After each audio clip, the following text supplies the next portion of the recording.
안녕하세요. 얼마 전에 너무나도 마음이 무겁고 제 인생 전체를 돌아본 일이 생겨서 이렇게 용기를 내어 사연을 적어보게 되었습니다. 저는 IT 회사를 운영 중인 남편과 결혼 후 아들 한 명을 낳아 잘 살고 있었던 여자였어요. 저의 과거는 굉장히 파란만장하고 남들은 쉽게 겪지 못할 그런 과거를 가지고 있었어요. 사실 우리 어머니는 술집에서 일을 하는 직업 여성이었습니다. 어릴 때부터 가정 환경이 불우한 저는 소아 우울증을 앓고 있을 정도로 정신이 불안정한 상태였어요. 그도 그럴 것이 그 어린 아이의 보금자리에 남자들이 쉴 새 없이 들어왔다가 나가니까 저는 혼란스러웠던 거였지요. 엄마, 나는 왜 아빠가 없어? 그리고 맨날 우리 집에 오는 저 남자들은 도대체 누구인 거야? 저 아저씨들 그냥 안 오게 하면 안 돼? 나 저 아저씨들 무섭단 말이야. 너는 참 엄마 말을 왜 이렇게 안 듣니? 저 아저씨들 덕분에 네가 먹고 사는 거야. 네가 지금 입는 옷이랑 이런저런 것들 모두 저 아저씨들 덕분에 가능한 거라고. 그리고 제발 좀 엄마한테 찡찡대지 마. 엄마는 늘 저에게 소리를 지르셨죠. 그럴 때마다 저는 너무나도 무서웠습니다. 저희 집에는 피아노 의자가 있었어요. 항상 엄마가 소리를 지르고 술에 취해서 몸을 가누지 못하고 휘청거릴 때 저는 그 의자 밑에 숨어 있었습니다. 그곳이 제가 마음을 놓고 쉴 수 있는 유일한 곳이었거든요. 한숨을 크게 쉰 저는 나는 언제까지 이렇게 살아야 하는 것일까? 내 인생은 왜 이렇게 힘들기만 해야 할까? 그냥 죽고 싶다. 어릴 때부터 저는 이런 끔찍한 생각을 하였습니다. 그러다가 세월이 흘러서 제가 초등학생이 되었을 때 전 엄마의 품을 벗어날 수 있었어요. 왜냐하면 엄마는 저를 버렸기 때문입니다. 네 존재가 엄마의 앞길을 막는 것 같아. 미안하다. 그런데 엄마도 살아야 할 것 같아. 엄마도 숨 좀 쉬고 살자. 엄마는 저의 손을 잡고 유치원 같은 곳에 저를 데리고 갔고 저는 영문도 모른 채 그곳으로 끌려갔어요. 직감적으로 내가 버려진다는 사실을 깨달은 저는 엄마, 제발 나 버리고 가지 마. 왜 내가 잘할게. 미안해. 반찬 투정도 안 하고 집에 아저씨들 와도 가만히 있을게. 싫다는 말 절대로 안 할게. 나 두고 가지 마. 엄마는 저의 말을 듣지 않았습니다. 그렇게 그날 저는 버려졌고 세상에 존재하는 수많은 고아 중에 한 고아가 돼버린 겁니다. 얼굴이 이쁘장하고 피부가 하얀 저에게 접근하는 나쁜 사람들은 그곳에서 수없이 많았어요.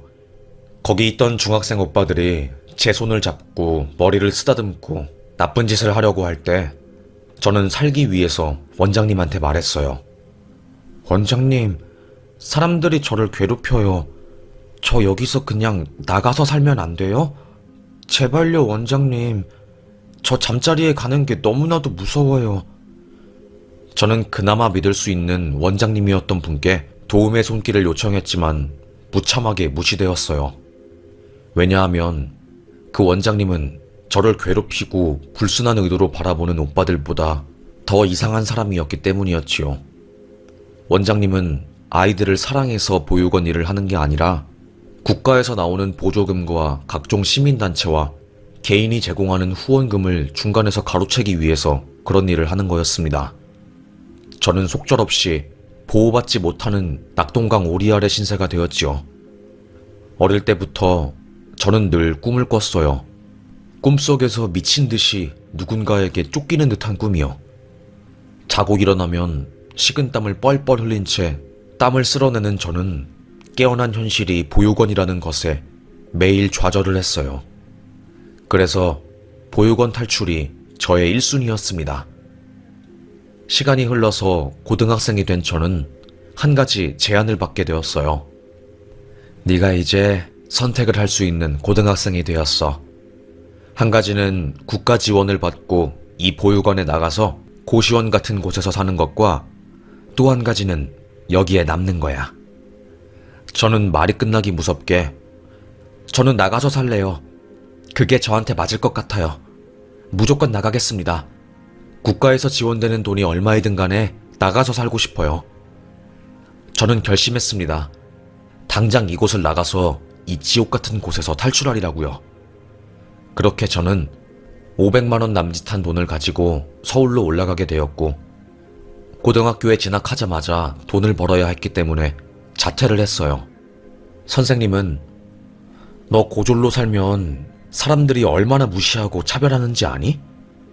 그렇게 살면 안 그래도 시궁창 인생 더 시궁창 된단다?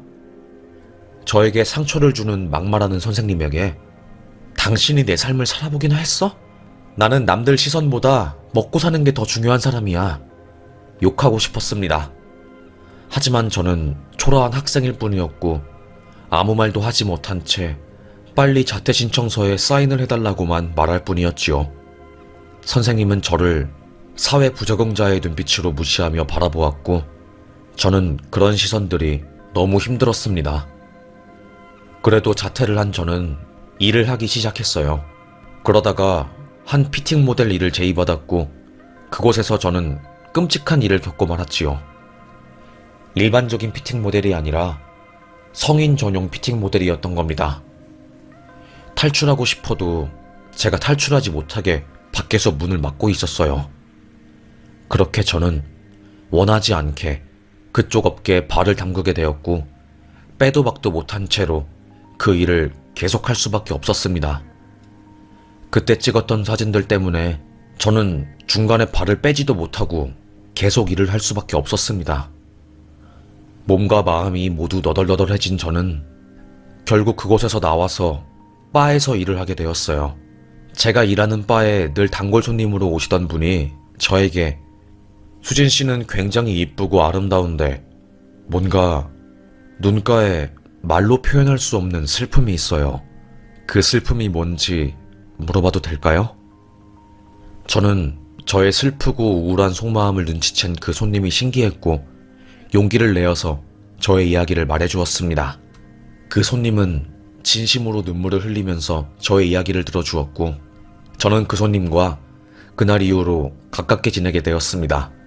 서로의 이야기를 하면서 저희 둘은 말로 표현할 수 없는 교감을 나누었습니다. 그 남자는 저에게 수진 씨, 나 수진 씨가 정말 좋은 사람이라는 거 알 수 있어요. 수진 씨의 과거 내가 다 안아줄 수 있어요. 수진 씨를 위해서 나 최선을 다해볼게요. 우리 함께 미래를 계획해봐요. 그 남자는 저에게 청혼을 했습니다. 저는 놀랐지요. 정말요? 너무나도 가진 것 없고 초라한 제가 괜찮나요? 이런 저도 좋으세요? 정말 진심이에요? 저는 순수하고 바보 같아서 그쪽이 하는 말을 그냥 그대로 믿는단 말이에요. 저한테 지금 농담하시는 거 아니죠? 정말이죠? 그 남자는 고개를 끄덕이면서 씩 웃었고 당연하죠 수진씨. 나 장난치는 거 아니에요. 저도 힘들게 살아왔어요. 제가 비록 수진씨의 상황을 100% 이해하진 못할 수 있지만 그래도 동질감을 느꼈고 그런 수진씨를 제가 품어주고 싶어요. 저는 그 남자의 말에 감동받았고 저희는 결혼하게 되었어요. 그때 그 남자는 대기업을 다니고 있었고 그 남자의 도움 덕분에 저는 방송통신대학교에 들어가서 사이버 강의를 들으며 학사학위를 따게 되었습니다. 이게 사람 사는 거구나. 진짜 마음이 안정되고 이제 나도 나의 편이 생겼다는 게 너무나도 행복하다. 저는 저를 믿어준 남편에게 저 또한 믿음을 주기 위해서 정말 최선을 다해서 공부했어요. 그렇다 보니까 저는 매사 열심히 살았습니다.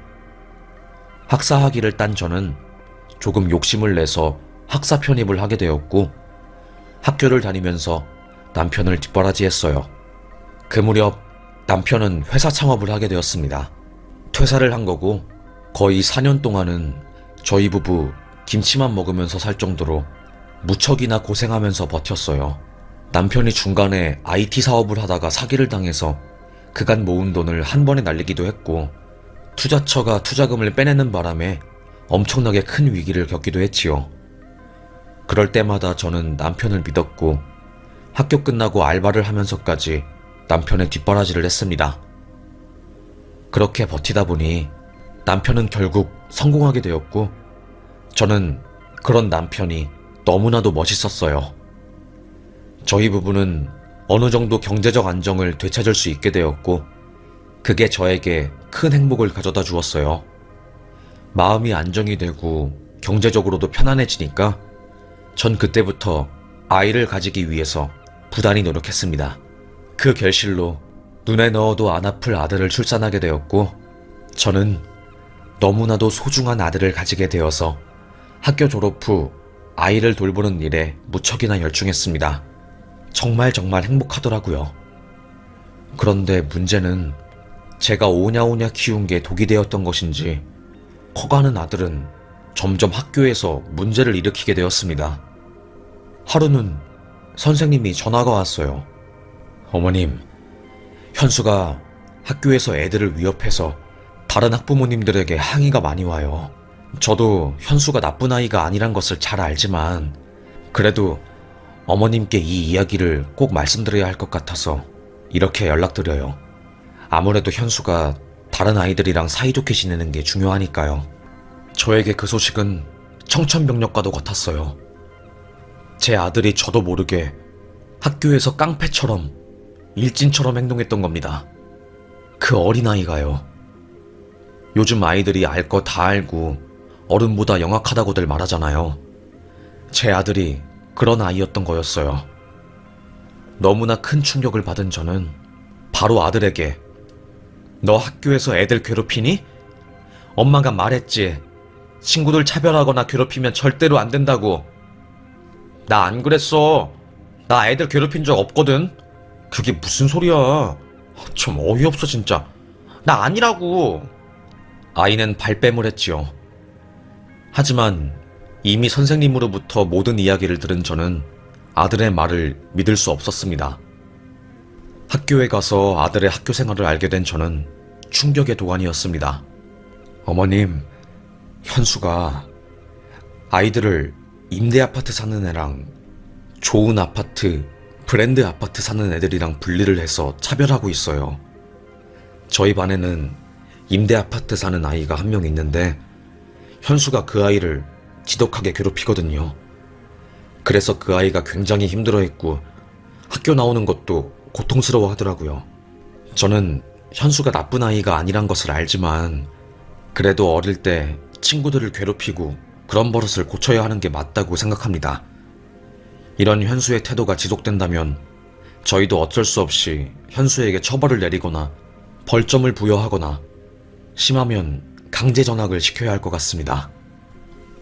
제가 고아로 살면서 사람들에게 차별당한 서름 때문에 지금도 악몽을 꾸는데 내 아들이, 내 배 아파서 낳은 아들이 내가 세상에서 가장 싫어하는 짓을 하면서 사람들에게 상처를 준다는 사실을 믿기 힘들었어요.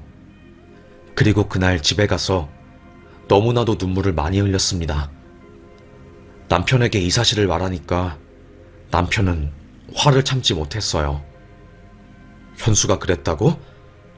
담임 선생님께서 연락이 왔다고? 아니, 현수 얘가 정말 미쳤구나. 내가 현수를 너무 풀어주면서 키운 탓이야. 세상에, 어떤 아이보다 더 영악하게 아이들을 괴롭힌 게 내 아들이라니. 남편은 훈육을 하기 위해서 아이를 불렀습니다. 그리고 회초리를 가져와서 현수를 엄하게 혼내었어요.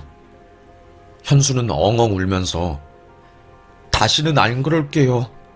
죄송합니다. 그 친구한테도 사과할게요. 제발요. 아빠, 저 종아리 아파요. 죄송해요, 진짜로요.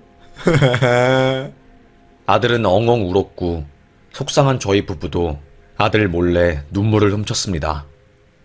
저희가 엄하게 교육을 한 뒤에 아들은 더 이상 친구들을 괴롭히거나 그런 짓을 하지 않는 것 같았어요. 선생님에게 연락이 안 오는 것 보니 저는 속으로 그래도 엄하게 혼을 내니까 아들이 더 이상 친구들을 괴롭히지 않는 모양이야. 정말 다행이야. 생각했습니다. 그렇게 평화로운 나날들이 지속되었어요. 저도 더 이상 아들 학교 생활에 대해서 걱정하지 않았고요. 그런데 그렇게 안심을 하고 있었을 때 저에게 충격적인 일이 생기게 되었습니다. 뒤통수가 너무나도 얼얼하고 아직도 너무나도 마음이 아픈 일이었어요. 아파트를 걸어가고 있는 저는 놀이터 쪽에서 한 아이들이 무리를 지어서 누군가에게 욕을 하는 모습을 보고야 말았습니다. 야, 이 거지놈아, 니는 왜 엄마 아빠 없냐? 니는 왜 거지처럼 맨날 옷도 똑같은 거 입고 씻지도 않고 냄새 풍기냐고, 찐따놈아. 나 엄마 아빠 하늘에 있어. 그리고 내가 옷을 맨날 하나 입든 두 개 입든 니네들이 뭔 상관인데? 왜 나한테 뭐라고 하는 건데? 제발 나 좀 그만 괴롭혀. 내가 너네들한테 도대체 뭔 잘못을 그렇게 했는데? 내가 너네들한테 피해준 거 있어? 조용히 살고 있는 나를 왜 그렇게 괴롭히지 못해서 안달이야. 나를 좀 가만히 냅둬. 이 녀석이 진짜? 또 우리가 가만히 있으니까 만만하냐? 응? 어디 한번 비 오는 날에 먼지 날리도록 개패듯이 패줄까? 키도 작고 땅꼬마같이 생긴 놈 주제. 네 주제에 어디서 나한테 큰 소리 쳐? 우리 아빠는 IT 기업 운영해서 엄청 부자에다가 돈도 많아. 그런데 네가 뭔데 나한테 소리를 치냐고? 어딘가 익숙한 목소리였습니다. 순식간에 애들은 둥글게 한 아이를 둘러싸아서 발길질을 했고 저는 놀라서 거기 있는 경비 아저씨에게 말했습니다. 어머, 저놈들 빨리 말려야 하는 거 아니에요? 어머, 저것들이 미쳤나? 요즘 애들이 왜 이러는 거야? 저의 항의에 경비 아저씨는 몸을 움직여서 바로 그 놀이터에 막 달려갔고 애들을 말렸어요. 니네들 지금 뭐 하는 거니? 미친 거야? 이것들이 진짜 정신이 나갔나? 너네, 너 현수 아니니? 현수 네 녀석이. 갑자기 경비 아저씨 입에서 제 아들 이름이 나왔고 화들짝 놀란 저는 그곳을 향해 달려갔습니다. 아니나 다를까 제 아들이 그곳에서 주도적으로 임대 아파트에 사는 애를 괴롭히고 있었고 저는 무척이나 충격이 컸어요. 아들이 누군가를 그렇게 괴롭히고 있다는 사실 자체를 믿기 힘들었죠. 김현수, 너 미쳤어? 미치겠다. 너 왜 이렇게 엄마 속을 터지게 만들어? 엄마가 친구들 괴롭히지 말라고 했지? 제가 소리를 치자 주변에 있는 애들은 으악거리면서 도망을 갔고 놀이터에는 저와 현수 그리고 임대 아파트에 사는 아이만 남았습니다. 경비 아저씨는 넘어진 임대 아파트 아이를 일으켜 세우면서 엉덩이를 털털 털어주고 있었고요. 미안하다. 정말 미안해. 아줌마가 아이를 잘못 키워서 이렇게 너한테 힘든 시련을 주게 한 것 같아. 정말 미안하다. 아줌마가 책임지고 네 마음의 상처가 다 나을 때까지 너에게 사죄할게. 빨리 무릎 꿇어 김현수. 네가 한 아이의 마음에 상처를 냈으니 그에 대한 대가를 치러야 할 거야. 무슨 말인지 알겠어? 내가 왜? 쟤는 나보다 가난하고 못 살고 임대 아파트 살잖아. 우리 아빠는 잘 나가고 회장님에다가 사장님이잖아. 그러니까 내가 쟤 무시해도 되잖아. 왜 쟤만 아끼고 나는 뭐라고 하는데? 정말 미친 사람처럼 소리를 지르는 제 아들의 목소리에 저는 귀가 빨개질 정도로 창피스러웠습니다. 정말로 쥐구멍이 있다면 숨고 싶은 심정이었어요. 저는 경황도 없이 제 아들의 손을 잡고 질질 끌어서 집으로 왔습니다. 너 미쳤어? 엄마가 그렇게 가르쳤어? 엄마도 고아로 자랐고 처음부터 지금처럼 여유가 있었던 게 아니야. 지금 네 아빠랑 죽기 살기로 버티면서 사업 키운 거고 그래서 지금의 경제적 안정을 꾸린 거야. 무슨 말인지 알겠니, 아들? 왜 이렇게 엄마 속을 썩게 만드는 거야? 정말 아들아, 엄마가 그렇게 가르친 것도 아니잖니. 왜 그러는 거야 정말로, 아들? 저는 단순히 저의 훈육에 아들의 인성이 고쳐질 거라고 생각하지 않았습니다. 제 아들에게 괴롭힘 당한 아이를 지키는 게 제 아들보다 우선이었고 저는 아들을 학교에서 나와 대안학교를 다니게 했어요. 너라는 존재 때문에 학교에서 수많은 아이들이 공포에 떨고 힘들어했어. 네가 이런 상황을 만든 거니까 불평불만하지 말고 끝까지 책임져. 무슨 말인지 잘 알겠니? 저는 아들을 호되게 혼을 내면서 전학을 보냈어요. 그리고 저는 뒤늦게 아들에게 괴롭힘 당한 그 임대 아파트 아이를 수소문해서 찾아갔습니다. 작고 허름한 곳에서 사는 그 아이는 부모님 없이 할머니, 할아버지와 함께 살았어요. 할머니, 할아버지는 몸이 아픈 기초생활수급자셨고 기초생활수급자라서 나오는 돈들도 다 약값으로 들어간 거였어요. 그래서 그 아이는 돈이 없어서 옷을 사지도 못했고 수도세도 밀려서 매일 찬물로 머리 감고 씻는 게 불가능해서 씻지도 못한 거였어요. 눈물이 났지요. 이렇게 힘들게 사는 아이를 내 아들이 괴롭혔다니, 마음에 상처를 주었다니 너무나도 마음이 아팠습니다. 거짓말이라고 외치고 싶었어요. 이게 현실이라는 게 받아들이기 힘들 정도로 저에게는 큰 고통이었습니다. 닭똥 같은 눈물을 흘리면서 아줌마가 미안하다. 아줌마가 정말 미안해. 죄송합니다, 할머니. 정말 죄송합니다. 저는 사죄를 했어요. 그 아이는 고개를 푹 숙인 채 저는 괜찮아요 말할 뿐이었습니다. 그 아이는 참 착한 아이였어요. 그래서 저에게 화를 내거나 신경질을 낸 적도 없었던 거죠. 미안했습니다. 아줌마가 무릎 꿇고 이렇게 사죄할게. 우리 아들이 너무 기고만장했던 것 같아. 아줌마가 아들을 잘못 키웠어.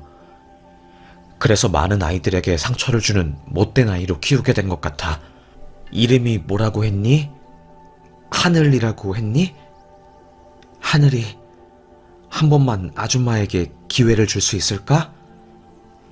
하늘이는 머뭇거리다가 조심스럽게 네 라고 대답을 하였고 저는 은은한 미소를 지으면서 하늘이의 손을 꼭 잡았어요. 그리고 속으로 결심했지요. 반드시 하늘이의 인생을 책임지겠다고요. 제 눈에 비친 하늘이의 모습에서 어릴 적 힘들고 고독했던 제가 보였습니다. 그날 저는 집에 가서 아들 앞에서 말했습니다. 펑펑 울면서요. 제가 엄마에게 버려졌던 이야기, 고아원에서 아이들에게 괴롭힘 당하고 매일 돌팔매질 당하듯이 고통스러운 나날들을 보냈던 순간들을요. 그러자 아들은 자기가 어떤 짓을 벌인지 깨달았고 그날 무릎을 꿇고 저와 애 아빠에게 사죄했어요. 네가 괴롭힌 아이는 하늘이지 우리가 아니다. 하늘이 앞에서 진정으로 사과하거라. 제 아들은 그날 비가 펑펑 오는 날이었는데 우산도 쓰지 않고 미친 듯이 하늘이의 집으로 달려갔어요. 그리고는 무릎을 꿇고 하늘아 미안해. 내가 너를 만만하게 보고 고통스럽게 한 것 같아. 죽을 죄를 지었어. 내가 널 죽을 만큼 힘들게 한 만큼 나도 죽을 힘을 다해서 너에게 마음의 빚을 갚을게.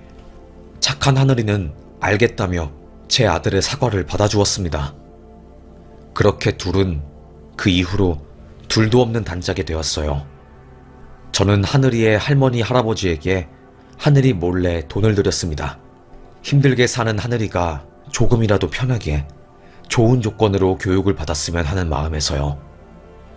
하늘이는 그 덕에 매일 같은 옷을 입지 않아도 되었고 따뜻한 물에서 샤워를 할 수 있게 되었어요. 그리고 제 아들이랑은 언제 그랬냐는 듯이 정말 매일 둘이 붙어 다녔고 동네 학생들도 신기할 정도로 쟤네들 친하게 지낸다고 말했습니다. 하늘이가 착한 덕에 제 아들이 용서받았던 거죠.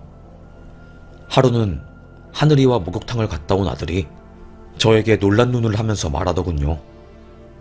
엄마, 하늘이랑 오늘 목욕탕 갔는데 되게 놀랐다? 왜?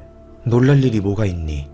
아니, 하늘이 등에 엄청 큰 화상 자국이 있어. 옛날에 하늘이가 살던 집에서 불이 났대. 그래서 부모님을 모두 잃고 하늘이만 산 거래.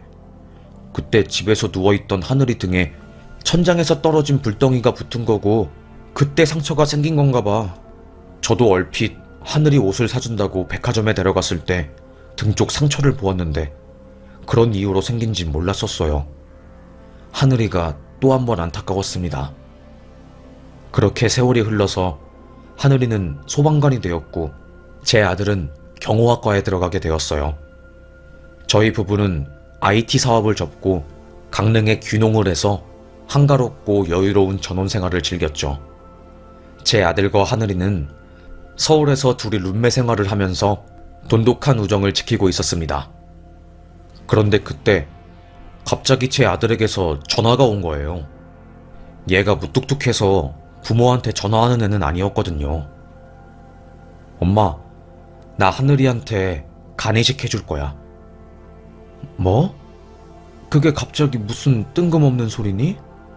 간이식이라니. 아니, 그게 뭔 소리야 갑작스럽게.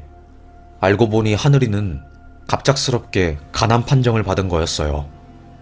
들어보니까 B형 바이러스에 감염이 되어서 간암 판정을 받은 듯 했어요. 둘이 형제처럼 지냈는데 갑작스러운 하늘이의 간암 판정. 시한부 인생의 시작은 제 아들에게 감당하기 힘든 슬픔을 안겨준 거죠. 아들아, 부모된 입장으로 아들이 친구에게 간을 이식해준다는 것을 허락하는 사람은 아무도 없을 거라고 생각한다. 하지만 엄마는 하늘이와 너의 관계를 아니까, 그러니까 뭐라고 반대를 못하겠다. 네가 하늘이에게 진 마음의 빚을 갚고 싶다면, 그리고 후회하지 않을 자신이 있다면 너의 선택에 책임을 지고 결정해라. 아들은 제 말이 끝나기 무섭게, 엄마 저요. 항상 컨디션이 안 좋은 날에는 제가 놀이터에서 하늘이를 패고 힘들게 했던 때가 떠올라요. 식은땀을 흘리면서 깨어나면 슬퍼하고 죄책감에 시달리는 저를 안아주고 위로해주는 게 하늘이에요. 얼마나 힘들고 아팠을지 감히 상상도 안 되는데 착하고 너그러운 하늘이는 가해자인 저를 품어줬잖아요. 세상에 그렇게 착한 애가 어디 있어요. 저요, 꼭 간이식 해줘서 하늘이를 살리고 싶어요. 그게 제 사명이라 생각해요. 아들은 하늘이에게 죄책감을 많이 느끼고 있었고 저는 그런 아들의 결정을 존중하기로 했습니다. 결국 아들은 하늘이에게 간이식을 해주었어요. 수술은 무사히 끝났고 경호 일을 하는 덕에 몸이 튼튼하고 건강한 제 아들은 빠르게 회복하였습니다. 하늘이도 다행히 제 아들 덕분에 목숨을 건질 수 있었고요. 야, 현수야, 진짜 고맙다. 네 덕분에 내가 산 거야. 우리가 이렇게 돈독한 사이가 될 줄 어떻게 알았겠니? 난 네가 너무너무 고맙다. 내가 언젠간 너에게 받은 이 마음 갚을게. 야, 이 녀석아, 갚긴 뭘 갚아. 내가 너한테 더 갚아야 하는데 못되고 영악한 나를 용서해주고 나와 친구해준 너를 내가 어떻게 잊겠니? 그 마음을 어떻게 무시할 수 있겠니? 까먹을 수 있겠니? 난 너 때문에 숨 쉬는 거야. 이제부터 너는 진짜 건강만 해라. 다른 생각은 하지 말고 너도 그렇고 나도 그렇고 우리 서로는 건강만 하면 인생 성공한 거야. 둘은 깊은 우정을 나누는 말들을 했습니다. 하늘이는 몸을 회복한 뒤에 다시 일상생활에 복귀하게 되었습니다. 그리고 딱 8개월 뒤 뉴스에 나온 화재 사고의 주인공이 제 아들과 하늘이가 되었죠. 하늘이와 제 아들은 같은 자취방에서 살고 있었고 돈이 없어서 허름한 곳에서 살고 있었어요. 20대 애들이 돈이 많으면 얼마나 많겠어요. 저는 허름한 곳에서 사는 애들이 걱정되어서 보증금을 보태준다고 했지만 한사코 거절을 하더라고요. 엄마 됐다고, 우리 이거면 충분하고 손 벌리지 않고 살고 싶다고 하면서요. 저는 그런 아이들의 의견을 존중해 주었습니다. 그런데 저는 사무치게 후회했어요. 그때 내가 보증금을 좀 못해줘서 좋은 집에 살게 만들 걸. 내가 왜 그랬지? 아이고 바보야, 이 바보야. 갑작스럽게 애 아빠에게 전화가 걸려왔어요. 당신 당장 애 자취방으로 올라와봐. 지금 화재가 크게 났어. 빨리. 저는 집에서 잠을 자고 있다가 남편의 다급한 전화에 화들짝 놀랐습니다. 당신 그게 무슨 소리야? 갑자기 화재가 났다니. 저는 버선발로 막 달려갔어요. 그렇게 수십 분을 쩔쩔매며 도착한 아들의 자취방은 까만 색깔 화염이 활활 타오르고 있었고 십수대의 소방차가 도착해서 그 근처를 둘러싸고 있었습니다. 아니, 이게 어떻게 된 일이에요? 지하에서 노후된 보일러 쪽에 불이 붙은 것 같은데 연기가 위로 올라가면서 순식간에 불이 붙은 모양이에요. 진화가 힘들고 안에 사람들이 있는데 창문을 깨면 바로 산소가 들어가서 건물 자체가 폭파될 위험이 있습니다. 손이 덜덜덜 떨린 저는 우리 아들 하늘이랑 현수는 어떻게 되었나요? 라고 물었지만 사람들도 상황을 잘 모르는 상태였어요. 워낙에 아수라장이었고 한순간에 붙은 불은 옆에 있던 빌라까지 번지기 일보 직전이라서 말이 아니었거든요. 애아빠가 여보, 어떻게 하면 좋아? 방금 하늘이가 건물 안으로 들어갔대. 뭐? 이 화염 속으로 하늘이가 들어갔다고? 애를 왜 안 말려? 나도 여기 도착해서 알았어. 하늘이가 여기 구역 소방관이라서 뒤늦게 상황을 듣고 출동해서 들어간 모양이야. 상황 지휘관이 지금 들어가면 다 죽는다고 했는데 하늘이가 현수 살린다고 들어갔다고 해. 지금 들어간 지 벌써 10분인데 버틸 수 있을지 모르겠어. 하늘이는 제 아들 현수가 집에서 자고 있다는 것을 알고 있었고 계속 그대로 둔다면 유독가스를 마시고 쓰러질 게 뻔하니 제 아들을, 자기 친구를 포기할 수 없어서 그 불길을 뚫고 들어간 거였어요. 저는 정말 아무것도 할 수 없는 무력함에 충격을 받았고 저도 모르게 다리에 힘이 풀렸습니다. 종교를 가지지 않고 있었던 제가 그때만큼은 얼마나 하늘에 대고 소원을 빌었는지 몰라요. 제발, 제발, 하느님, 부처님, 우리 아이를 좀 살려주세요. 우리 아이를 살려주세요. 제발요. 우리 아이들, 하늘이랑 현수, 둘 다 살아 돌아오게 해주세요. 그 지역의 소방관들이 총출동했고 화염을 진정시킬 수 있는 방법을 총동원하고 동네가 난리가 났습니다. 시간이 지체되고 검은 색깔 화염이 올라올수록 저는 점점 더 애가 탔지요. 화염이 조금 가라앉았을 때 소방관 2명이 건물 안으로 투입되어서 남은 생존자들을 찾으러 들어갔어요. 제발, 우리 현수랑 하늘이, 제발. 너무나도 걱정되는 마음에 발을 동동 구르고 있을 때 갑자기 사람들의 목소리가 들렸습니다. 우와 하는 소리가 들렸어요. 놀란 저는 건물 입구 쪽을 고개를 돌려서 보았고 그때 소방대원 2명의 손에 이끌려 유독가스를 마셔 정신을 잃기 직전인 제 아들 현수가 보였습니다. 저는 현수한테 달려갔고 하늘이는 하고 물었어요. 현수는 안에 있어. 안에 사람이 한 명 더 있어서 그 사람 구한다고 3층으로 올라갔어. 하늘이 희미하게 하늘의 이름을 외친 제 아들은 그대로 쓰러졌습니다. 병원에 실려갔고 소방대원들은 남은 건물의 화재를 진압하기 위해서 밖에서 계속 물대포를 쏘았어요.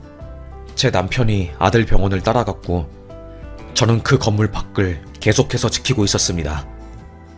화염은 쉽사리 가라앉지 않았고 수시간이 지나서야 사람들이 안으로 들어갈 수 있었어요. 그때 건물 안에 들어간 소방대원들이 소방관 옷을 입고 있는 한 남자를 데리고 나왔고 그 남자를 바닥에 쓰러뜨렸어요. 숨이 붙어있는지를 확인했지만 숨은 끊겨 있었고 얼굴은 새카맣게 타서 신원을 알아보기 힘들었지요. 병원에 시신을 데리고 갔고 저는 아들의 병원을 따라가게 되었습니다. 병원에서 소방대원의 사망신고를 하기 위해서 옷을 벗기고 처리를 하는 그 순간 저는 소방대원의 등 뒤를 보게 되었고 그 등 뒤에 울퉁불퉁 올라와 있는 화상 흉터를 본 순간 엉엉 울었습니다. 하늘이는 제 아들을 구하다가 결국 불길이 활활 타오르는 건물을 탈출하지 못했고 싸늘한 시신으로 돌아온 거였어요. 제 아들은 하늘이의 소식을 듣고 숨 넘어갈 듯이 울면서 하늘이가 숨 막혀서 죽을 뻔한 내게 쓰러지기 직전인 내 앞에 나타나서 나를 일진까지 부축해줬어. 나는 하늘이한테 너도 나가야 한다고 했는데 하늘이는 소방관 소임을 다해야 한다고 하면서 건물 위를 올라갔거든. 하늘이가 마지막으로 내게 그랬는데 너 간이식 덕분에 내가 지금 살아 숨쉬는 거라고. 언젠간 너에게 이 은혜를 갚고 싶었는데 지금 나도 너 목숨 구해준 거니까 마음이 편하다고 그렇게 말했는데 결국 하늘이가 돌아오지 못했다니. 엄마, 아빠, 나 어떻게 해?